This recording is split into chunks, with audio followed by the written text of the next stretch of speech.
증인은 2024년 12월 3일 오후 저녁 8시경에 피청구인으로부터 비아폰으로 걸려온 전화를 받지 못하셨죠.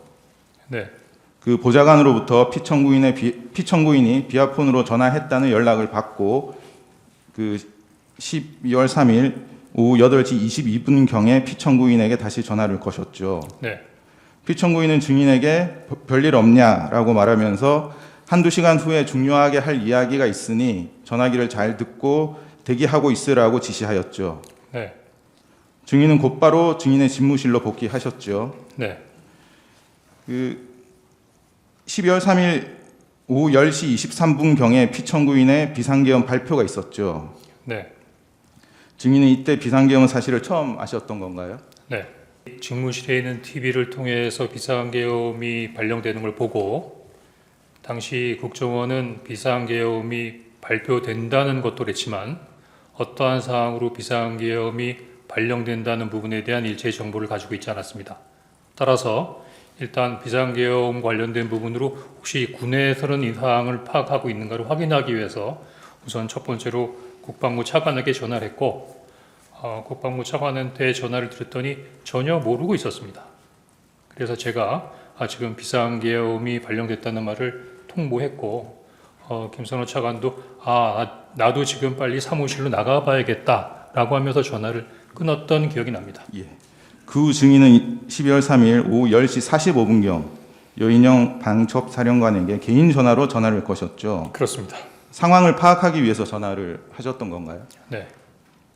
그 여인영 사령관은 전화를 받지 않았고 1분 후인 10시 46분경에 다시 여인영 사령관으로부터 전화가 걸려왔었죠. 네. 그런데 당시 그 연영 사령관은 어떤 상황이냐고 물어보는 저의 질문에 대해서 저희도 몰랐습니다. 그냥 위에서 시키는 대로 하는 겁니다. 라고 답변을 했고 상당히 바쁘게 돌아가서 그런지 추가적인 부분으로 대화하려는 어떤 느낌이 없어서 방첩사까지도 이 상황을 모르고 있었나? 라는 궁금증을 좀 가진 상태에서 전화를 끊었습니다. 예.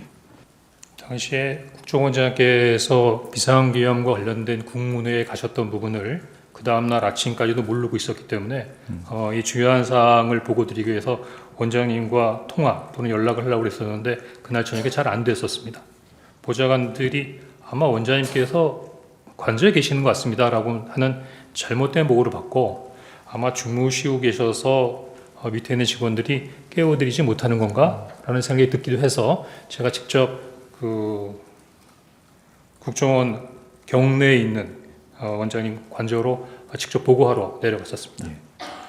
그리고 그 직후에 그 피청구인이 12월 3일 오후 10시 밤 10시 53분경에 증인에게 전화를 걸었죠. 그렇습니다. 그래서 받지 비상계엄 발표하는 거 이번 기회에 싹 다 잡아들여 싹 다 정리해 국정원에도 대공수사권을 줄 테니까 우선 방첩사를 도와 지원해 자금이면 자원, 인력이면 인력 무조건 도와 라는 취지로 말하였죠. 그렇게 기억합니다. 그 증인은 싹 다 잡아들여를 어떤 의미로 이해하셨습니까? 그런 말씀을 하시면서도 구체적으로 대상자, 즉 목적어를 규정하지 않으셨기 때문에 당시로서는 뭔가 잡아야 된다는 생각은 들었었는데 누구를 잡아야 된다라고 하는 부분까지는 저한테 전달받지 못했습니다. 증인은 12월 3일 22시 58분경에 피청구인의 지시 내용을 구체적으로 확인하기 위해서 여인영 사령관에게 전화를 거셨죠.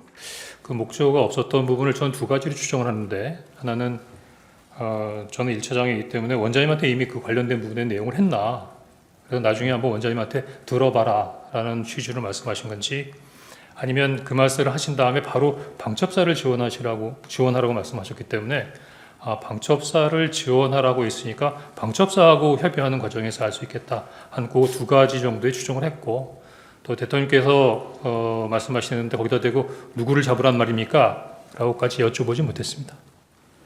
그래서 22시 58분경에 여인영 사령관에게 이제 전화를 거셨고 어떤 대화를 나누셨습니까? 그래서 이제 제일 먼저 어떻게 된 거야? 라고 제가 얘기했던 것 같고 여전히 그 연영 사령관은 저의 그 어떤 질문에 대해서 답변하지 않거나 회피하는 부분에 있었던 태도를 취했습니다. 그래서 제가 부위에게 전화 받았어. 대통령이 너희들 지원해 주래. 이렇게 얘기를 했고, 이 이야기를 들은 다음에 그 다음부터는 여인영 사령관이 당시의 상황들을 저한테 설명해 주기 시작했습니다. 그래서 여인영 사령관은 증인에게 국회는 경찰과 협조해서 봉쇄하고 있습니다. 선배님 이걸 도와주세요. 저희 체포조가 나가 있는데 소재 파악이 안 돼요. 명단 불러드릴게요라는 취지로 이야기를 했죠. 네, 여인영이 사용한 정확한 워딩이 체포조 맞습니까? 네. 그 증인은 여인영 사령관이 불러주는 명단을 받아 적으셨나요? 예, 받아 적었습니다. 그 체포 명단이 적힌 메모를 제시하겠습니다. 당시 구청원장 관사 입구에 있는 공터였기 때문에 서서 제 포켓에 있던 메모지에다 막 적었었습니다. 사무실에 가서 다시 보니까 제가 봐도 이거 알아보기가 어려울 만한 것 같아서 제가 보좌관을 불러서 야 이거 좀 정서해봐라 라고 해서 적었는데 지금 정서로 되어 있는 대당자들의 인물의 어떤 글자는 제 보좌관의 글씨고 이 밑에 막 흘려 써 있는 글씨체가 제 글씨체입니다. 제가 왼손잡이라서 글씨체가 조금 좀 흘려 쓰는 부분이라 상대방들이 좀 알아보기 어렵습니다. 그 조지호 경찰청장도 검찰 조사에서 여인형으로부터 총 16명의 체포 명단을 들었고 이재명 대표에게 무죄를 선고한 김동연 판사도 체포 대상에 포함되어 있었다고 진술을 했습니다. 혹시 증인이 기억하는 체포 명단이 총 16명 맞나요? 사실대로 말씀드리면 그때 그 밤에 서서 막 메모를 하는데 14명이든 16명이든 그걸 또박또박 다 적을 수 있는 사항이 아니었고요. 적다 보니까 이게 뭐지? 하는 생각이 들어서 그 뒤에 있는 부분들은 대부분 한 반 정도 적다가 추가로 적지 않았고 나중에 나름대로 좀 약간 기억을 회복해서 적어보니까 한 14명, 16명 정도가 됐나? 그렇게 기억하고 있습니다. 예, 알겠습니다. 그 증인은 체포 명단을 들을 때 어떤 생각이 들었습니까? 일단은 뭔가 좀 잘못됐구나 그런 생각을 했습니다. 그 메모 아래쪽을 보시면 이렇게 되어 있습니다. 별표 표시 1조 2조 축차 검거 후 방첩사 구금시설 감금조사 그 아래쪽에 별표 검거를 요청 위치 추적과라고 기재가 되어 있습니다. 네, 이 내용 여인영 사령관이 불러준 말을 기재한 것인가요? 그렇습니다. 그래서 증인은 피청구인이 증인에게 지시한 방첩사 지원을 체포조 임무를 도와주는 것으로 이해했던 것인가요? 그렇습니다. 그 체포 지시가 피청구인의 뜻이라는 것을 확인했는데도 왜 그 지시를 따르지 않았습니까? 첫 번째는 명단에 나와 있는 명단 한 사람 한 사람을 보면서 두 번째는 방첩사령관이 얘기했던 그럼 이 사람들을 체포해서 방첩사 구금시설에 감금한 다음에 조사한다는 향후의 계획을 듣고 그거 어떻게 합니까? 네. 제가 대통령께서 딱 잡아드리라는 지시를 받고 누군가를 잡는구나. 그다음에 방첩사에 지원을 하라고 지시하실 때 저는 속으로 어떻게 추정하고 생각을 했냐면 우리가 뭔가 좀 놓쳤는데 방첩사가 한 건을 했구나.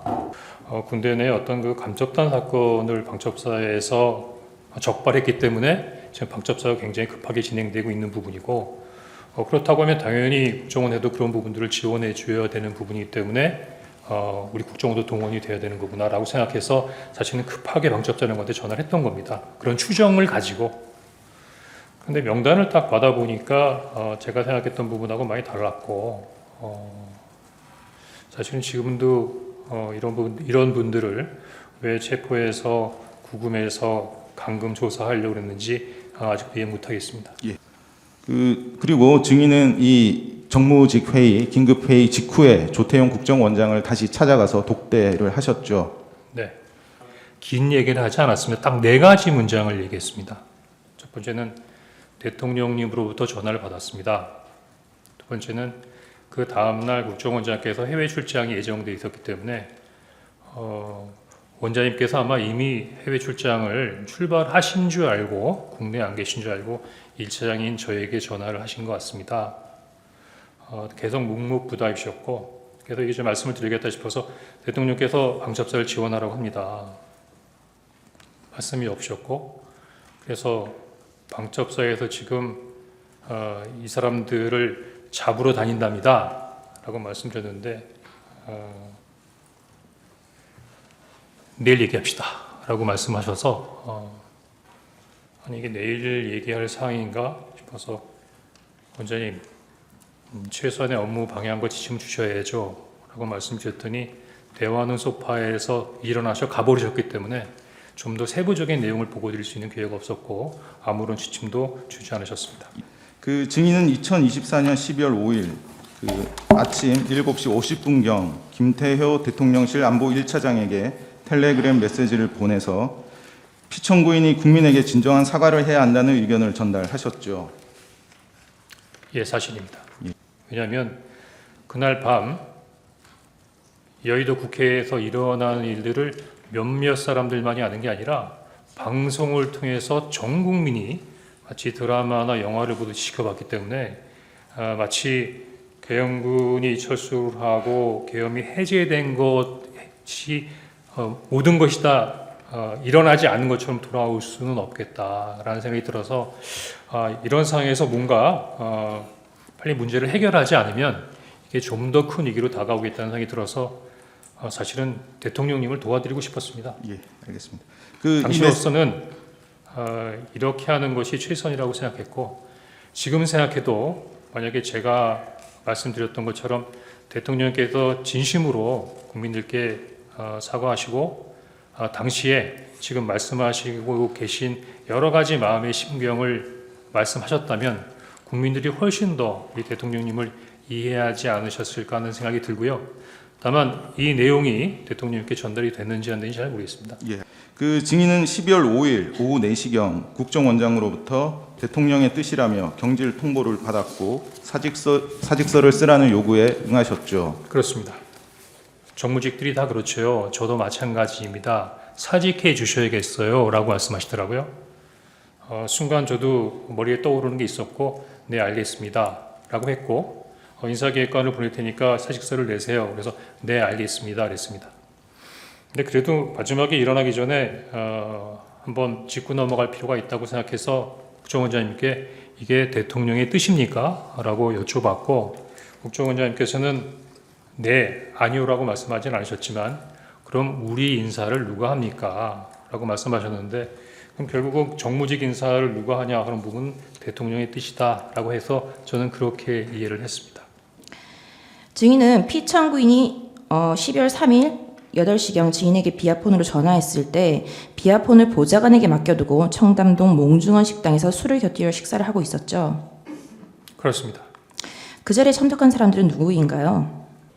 그게 왜 궁금하시죠? 제 지인들이면 뭐 여러분인데 혹시라도 이게 공개적인 자리에서 어떤 부분에 생략하겠습니다. 이름을 얘기하는 생략하겠습니다. 게 적절할지 잘 모르겠습니다. 답변을 짧게 해주십시오. 신문상이 깁니다. 술은 얼마나 마셨나요? 사실 그날 저와 같이 자리셨던 분들이 연배가 굉장히 많으신 분들이라 술을 많이 하시는 그런 자리는 아니었습니다. 20시 22분경 피청구인과 약 20초간 통화를 했죠. 그렇습니다. 네, 이때 그 피청구인이 한두 시간 있다 전화할 일 있으니 대기하라라고 했죠. 네. 증인은 이전에도 대통령과 통화하거나 연락한 적이 있느냐라는 질문에 전혀 없습니다. 이번이 처음이었습니다. 그래서 제가 처음으로 대통령께서 저에게 전화를 했는데 받지를 못해서 마음이 엄청 급했고 곤란하게 되었다고 생각한 것입니다. 라고 하였죠. 그렇습니다.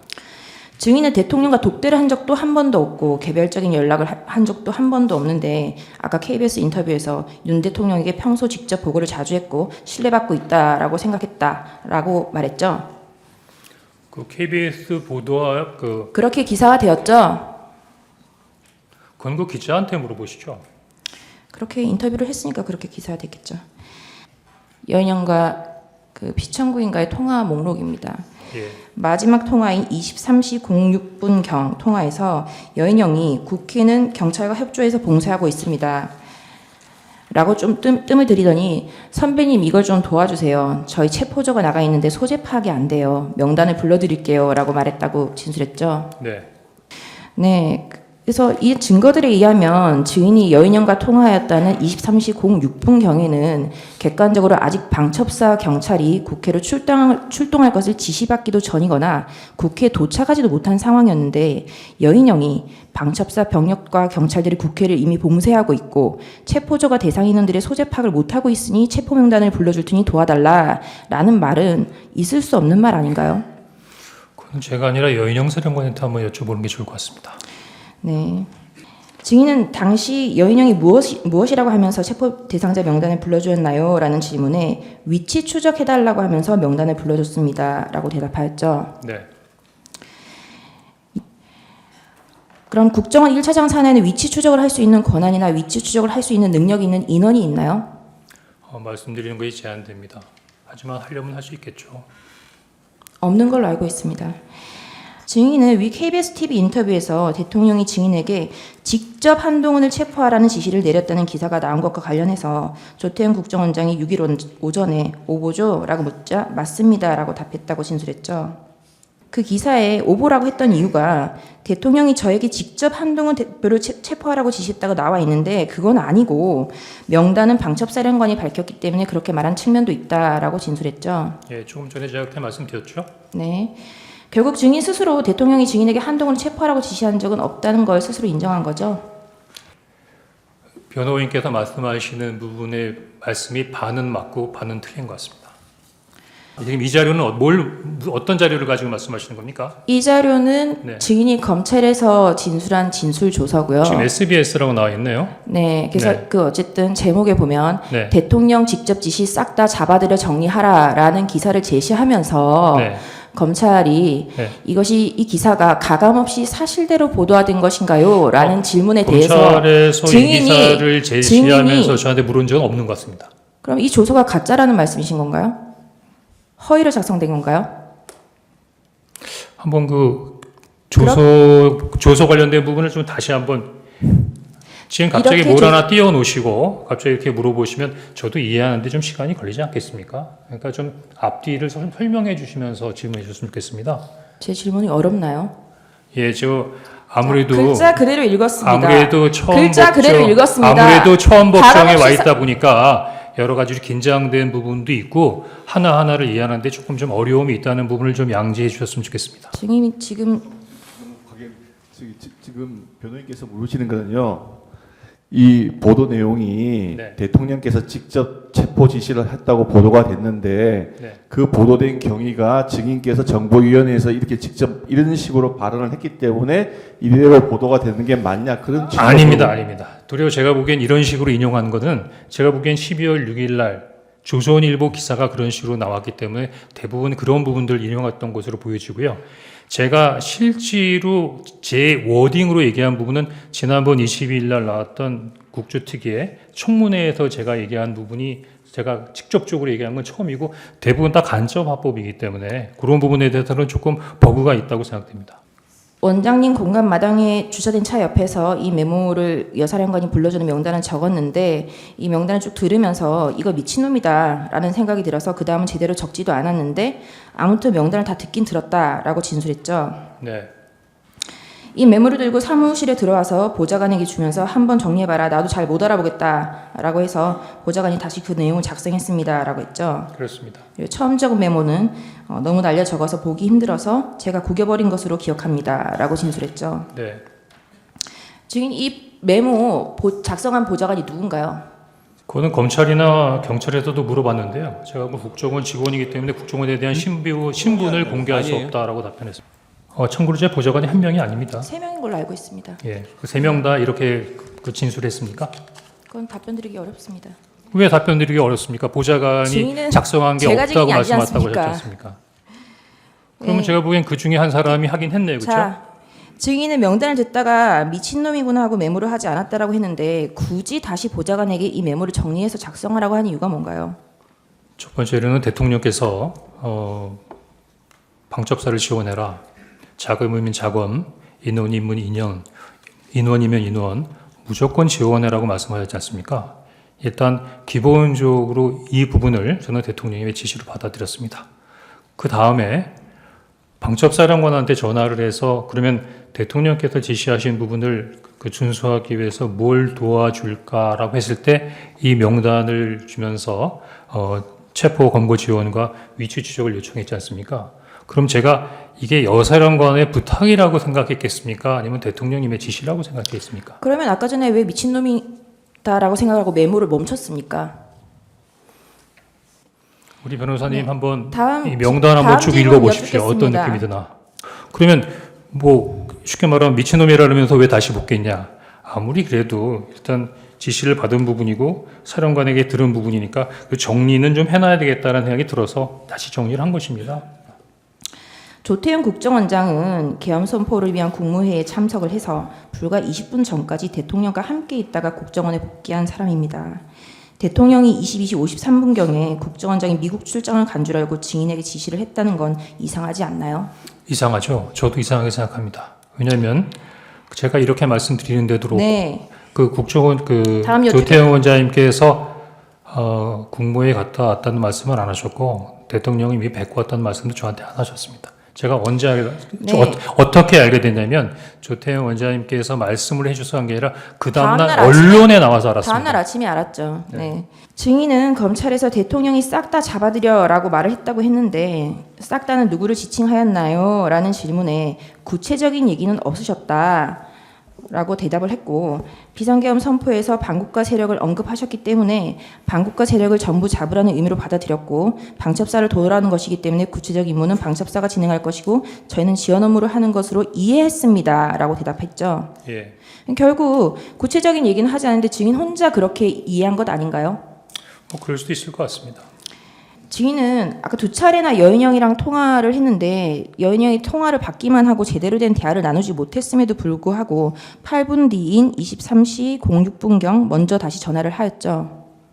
일단은 대통령으로 지시받은 건 저고 발등에 불 떨어진 건 저니까 제가 전화를 했죠.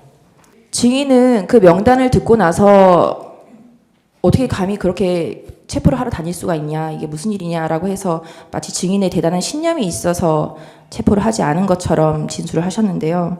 여기 조서를 보시면 증인이 진술한 조서입니다. 방첩사가 이재명, 한동훈을 잡으러 다닙니다라고 했음에도 조태용 국정원장이 아무런 말도 없었습니다. 그러자 제가 원장님 최소한의 지침과 방향을 주셔야죠 라고 말씀드리니 박차고 나갔다고 했죠. 증인은 신념 때문에 안 한 게 아니라 조태용 국정원장이 별 반응이 없어서 안 한, 증인의 진술에 의한다 하더라도 그렇지 않습니까? 변호인님, 제가 가지고 있는 신념이 뭐가 그렇게 중요하겠습니까? 제가 네, 뭐 그렇게 제 진술이 바뀐 신념에 걸 의해서 꼬집는 했다고 겁니다. 말씀드리는 건 아니고요. 다만 네, 다음 사항 저희들도 다 조직을 여쭙겠습니다. 운영하고 증인은 있는 작년 부분이기 12월 4일 오후 4시경 조태용 국정원장에게 대통령이 민주당 이재명 대표에게 전화를 하여야 한다, 이재명을 만나야 한다라고 말한 사실이 있죠. 아니 없습니다. 만나라고 한다고 말씀드린 적 없고 이런 부분들을 설명하기 위해 야당 대표하고 통화 한번 하시죠. 그렇게 말씀드렸습니다. 네, 증인의 제시된 인터뷰에서 제가 용산 대통령실의 의견을 개진하고 국정원장에게는 이재명 대표와 통화해볼 것을 권유한 것이다라고 설명했다라고 했죠. 예. 조태용 국정원장은 계엄이 있었던 엄중한 시기에 증인이 국정원의 정치개입 금지, 정치적 중립 위반을 하고 있다고 생각하여 증인을 경질하기로 마음먹고 대통령에게 증인의 사표를 받아야겠다라고 했다는데 어떤가요? 그걸 제가 어떻게 알겠습니까? 조태용 원장님 마음인데. 예, 증인이 경질된 이유가 그 체포를 하지 않아서 경질되었다는 건 증인의 생각인 거죠. 그렇습니다. 대통령이 정치인 체포 지시한 바 없고 대공수사권은 간첩 정리 취지에서 나온 얘기라고 대통령실에서 언론에 밝혔다. 뭐 이렇게 언론에도 보도가 본것 됐습니다. 이게 증인이 대통령이나 여인영하고 통화할 당시에 간첩 얘기가 나온 적이 있습니까? 간첩 얘기 나온 적 없습니다. 증인 그 조태용 원장한테 이 계엄 선포 언제 알았느냐 이렇게 물어봤을 때 그런 건 왜 물어요? 이렇게 대답했다고 그랬잖아요. 그렇습니다. 이 대답도 조금 상식적이지가 않은데 이때 이거 어떻게 이해했습니까, 증인은? 하여튼 제가 1년 이상 중심으로 우리 국정원장님을 잘 모시려고 노력했는데 12월 3일 전과 12월 3일 이후에 조태용 원장님은 다른 분 같다고 느꼈습니다. 증인 검찰에서 한 얘기 중에 조태영이 증인으로부터 대통령께 전화를 받았다는 얘기를 듣고도 왜 전화했는지 묻지도 않고 아무런 말이 없었고 이재명, 한동훈 체포 얘기를 할 때도 증인의 말을 듣기 싫어하거나 외면하는 듯한 모습을 보였다고 진술을 하셨어요. 기억나십니까? 네. 조태용이 그런 반응을 보이는 이유는 뭐라고 짐작하세요? 3, 40년 정도 주식 생활한 사람 입장에서는 충분히 어떤 상황이구나라고 파악할 수 있는 부분이지만 네. 굳이 그 말을 이 자리에서 하는 부분은 적절치 않을 것 같습니다. 그게 가능성은 두 가지잖아요. 조태용이 대통령이 그런 지시를 했다는 걸 알고 있었을 경우하고 몰랐을 경우하고. 12월 3일 그날 이후로 조태용 원장님은 저한테 아무 말도 아무 설명도 해주지 않으셨습니다. 네. 증인은 계엄 당일인 2024년 12월 3일부터 5일 경질되기까지 이재명, 우원식, 박지원, 기타 민주당 의원과 전화, 카톡, 텔레그램, 기타 메신저를 이용해서 연락한 사실이 있나요? 우리 변호인께서 제 통화 있나요? 내역까지 다 조회를 하셨던데 이미 다 알고 계신 거 아닙니까? 아직 회신이 오지 않았습니다. 있나요? 저기 변호인님, 제가 피의자로서 검사에게 조사받는 거 아니지 않습니까? 지금 증인이잖아요. 네, 죄송합니다. 지금 무슨 얘기를 네. 하려고 그러냐면 저는 사실은 준엄한 헌법재판소에서 증인으로 호출하셔서 당연히 국민의 의무로 의견 겁니다. 저 지금 공직자가 아니고 무직인 개인입니다. 그런 상태에서 재생해 주시죠. 시간이 갑니다.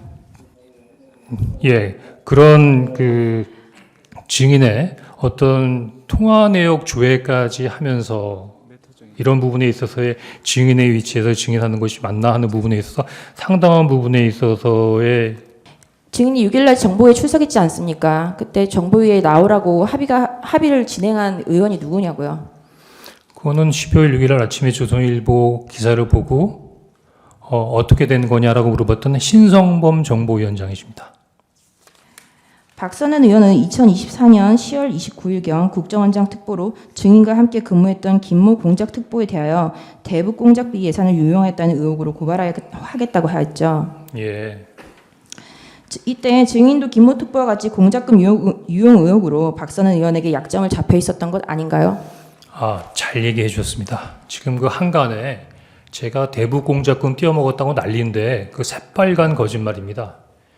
지금 제가 만약에 100억 넘는 대북 공작금을 띄어먹었거나 홍콩의 호화 빌라를 가지고 있거나 제가 해외를 담당하는 차장이기 때문에 해외 거점 운영하는 부분에 대해 돈을 모아서 위에다가 상납했다는 부분의 얘기까지 네, 증인 묻지 않은 보수 유튜버들이 얘기하고 있는데 만약에 제가 그랬다면 검찰총장까지 하신 우리 대통령님께서 저를 국정원에 2년 반씩이나 두셨겠습니까? 어쨌든 그 루머의 주인공이 증인인 건 맞죠?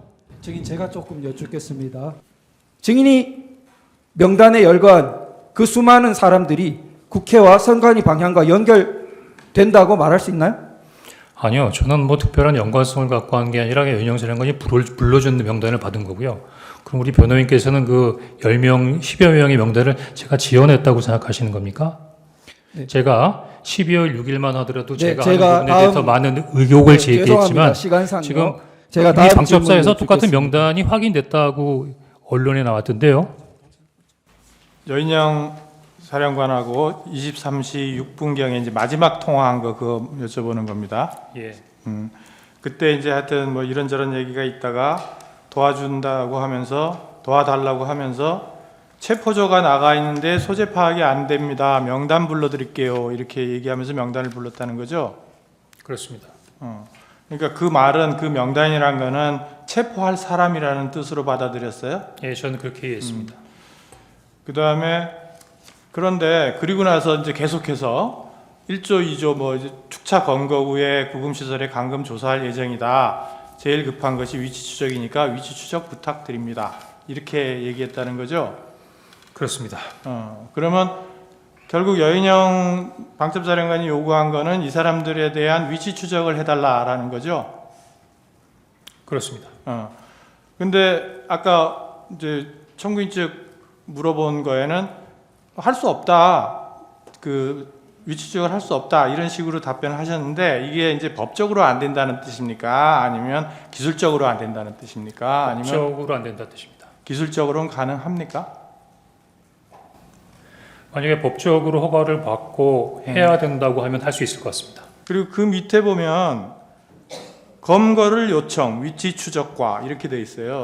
그러니까 마지막에 이제 그 워딩이 마지막으로 끝날 때 위치 추적만으로 끝나는 것이 아니라 그 위치 추적을 하면서 저희들 그 검거를 좀 지원해 주십시오. 검거 이런 부분에 있어서 검거를 좀 지원해 주십시오라는 검거의 요청이 있었다. 뭐 그런 의미로 그 말은 검찰 조사에서도 얘기하지 않았잖아요. 검거를 요청했다는 말은 하지 않은 것 같은데. 주신문사항에서도 검거 요청 얘기는 나오지는 않는데 메모에는 딱 들어가 있어요. 그래서 제가 여쭤보는 거예요. 검거 요청했어요? 위치 추적을 해서 네. 방금 얘기했던 10여 명의 대상자를 검거하겠다는 것 자체가 네. 저는 검거 지원을 요청했다라고 그럼 검거 지원 요청이라고 안 쓰고 왜 검거 요청이라고 썼어요? 이 말은 다르잖아요. 검거를 요청한다는 건 국정원에서 검거를 진짜 한다는 얘기고 제가 이제 공문서를 작성한 게 아니지 않습니까? 간단한 메모지 않습니까? 메모는 왜 작성해놨어요? 제가 나름대로 그 상황을 기억하기 위해서 메모해 놓은 거죠. 그럼 정확하게 기재를 해야죠. 예, 정확하게 기재 못해서 죄송합니다. 국정원은 수사권이 없고 검거는커녕 위치 추적을 할 수가 없습니다. 뭐 협력해서 한다고 하는데 그런 거를 방첩사령관이 모를 리가 없고 그래서 저 자체는 이제 말이 안 된다고 저는 보고 있고요. 제가 국정원장한테 아직도 거기시죠? 저는 미국에 있는 줄 알고 그랬더니 국정원장이 예, 아직도 여기입니다. 이래서 저는 해외에 있는 줄 알았습니다. 그래서 처음으로 제가 홍장훈 1차장한테 전화를 하게 됩니다.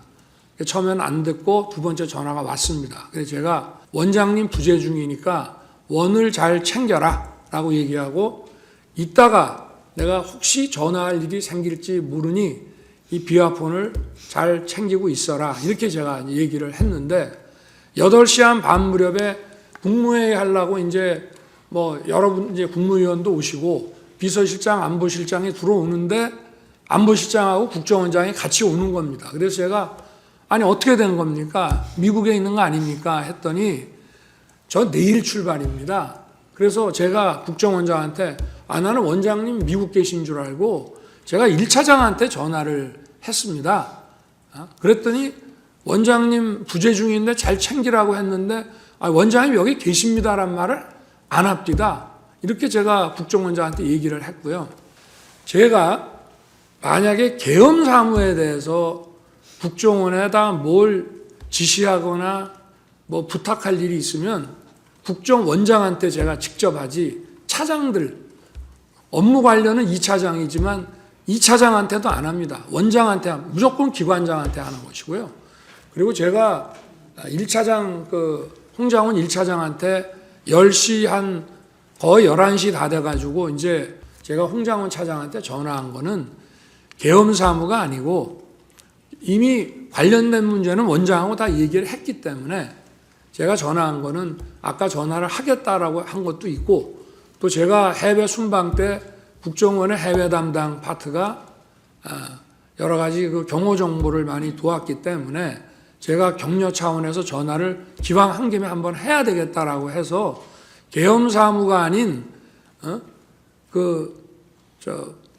간첩 검거와 관련해서 여기는 수사권이 없고 조사권 국가안보조사국으로 이름이 바뀌었습니다. 그래서 방첩사를 도와주라는 얘기를 한 것이고 제가 국정원에다가 방첩사 도와주라는 얘기는 전임 김규현 원장 때나 조태영 원장 때나 늘 합니다. 또 사관학교 후배니까 좀 도와주라. 그래서 간첩 수사를 방첩사가 잘 할 수 있게 도와주라는 계엄 사무와 관계없는 얘기를 한 거를 가지고 만약에 그렇다면은 제가 아까 그 재판관님께서 잘 지적을 하셨던데 제가 여인영 사령관한테 내가 조금 전에 1차장하고 통화했으니 뭐 애로사항 있으면 1차장한테 연락을 하라고 제가 전화를 했어야 되는데 대통령이 방첩사령관한테 그런 전화 한다는 것 자체도 굉장히 비상식적인 얘기입니다. 이상입니다. 예, 정인 돌아가십시오. 예, 재판을 마치겠습니다. 마지막으로